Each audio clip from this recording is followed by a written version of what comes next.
your full trust on Allah, who has the supreme examples, Allah subhanahu wa ta'ala. You may go through dark tunnels in your life. That's part of life, and a part of a believer's life. You think they're dark, but Allah always chooses what's best for you. عَجَبًا لِأَمْرِ الْمُؤْمِنِ إِنَّ أَمْرَهُ كُلَّهُ لَهُ خَيْرٌ. It's astonishing, the matter of a believer. Everything that happens to him is good. You may not know it, you may not see the wisdom of it in this life. You may later on see it. If you don't see it in this life, you will see it in the life after. Ibn Rajab mentioned the story of Qadi al-Maristani. He said about himself, Qadi al-Maristani said, I was hungry one day in Mecca. And I became hungry one day that I couldn't find anything to eat. So I went walking around in Mecca. I found a pouch, a tightly tied pouch. I picked it up and brought it to my house. And then in my house, when I untied it, I found a beautiful necklace of pearls that it's like I've never seen anything like it before. He went from a difficult time to the utmost of ease. But tawakkul didn't waver a tiny bit in his heart. Full tawakkul on Allah when he was walking around hungry. And the same tawakkul now that he's a millionaire. It didn't last for long. The circumstance changed, but tawakkul remains firm.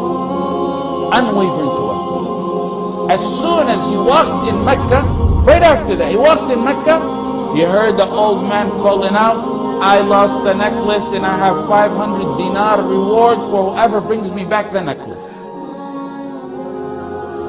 He said, I called the old man. That was bad news for him. He thought he was a millionaire. He said, I called the old man. Come to my house. I think I have your pouch. So he told the old man, describe the necklace for me. He said the old man not only described the necklace, but he described the pouch, and the string that was tied around the pouch, and the number of pearls, and the string that held the pearls together, and every single detail about the necklace. So he said, I gave him the necklace. Had to have been him. No way could have knew that all those details. And he handed me 500 dinar.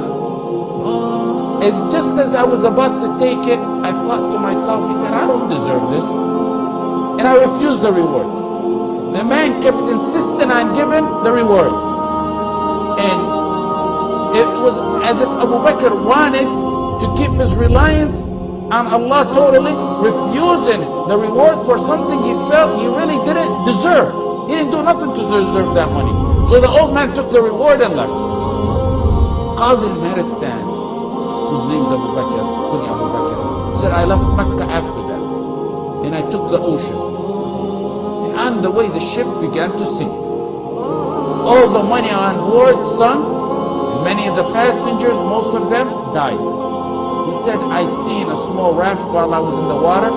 I held on to it, and the wind kept blowing me for such a long time until I got to an occupied island. When I landed on the island, he said, I immediately headed to the masjid, finding that there's no one there, so I began to recite Quran.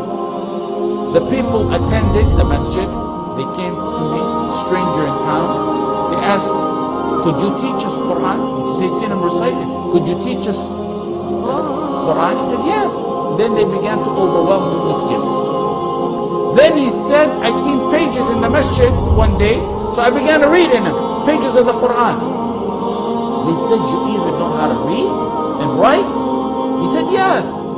They told him, will you teach us and our children how to read and write? And they began to learn from him how to read and write, and also they showered him with gifts.